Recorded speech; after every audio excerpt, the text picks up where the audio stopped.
Mais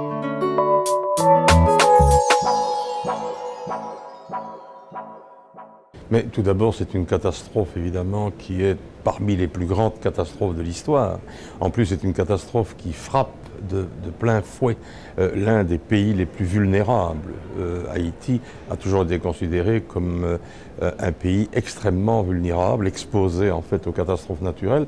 Mais ça ne suffit pas. Haïti, c'est aussi un non-État, avec une faiblesse de la puissance publique qui est évidemment gravissime. Et ça fait d'ailleurs des décennies maintenant que l'on tente, que la communauté internationale essaye d'aider pour reconstruire un État. Donc quand une catastrophe d'une telle ampleur frappe en plus un État qui est déjà d'une certaine manière victime de cette fatalité du temps, il est évident que toute la communauté internationale doit se mobiliser comme elle le fait pour le moment du reste. Je crois qu'on peut être très heureux de l'apport de l'Union européenne qui a réagi très vite, mais naturellement un peu dans le désordre.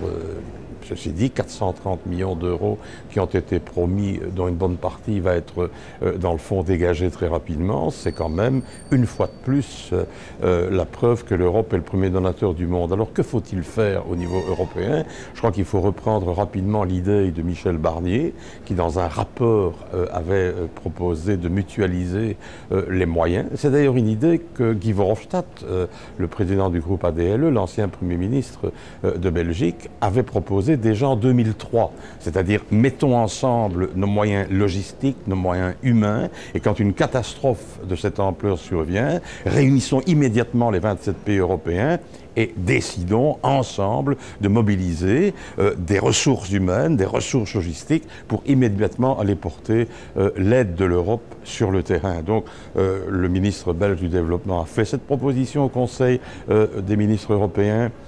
Nous allons essayer d'introduire une résolution pour soutenir cette idée. Je crois que ça, c'est la vraie réponse de l'Union européenne, une réponse coordonnée, une réponse unie et donc beaucoup plus efficace.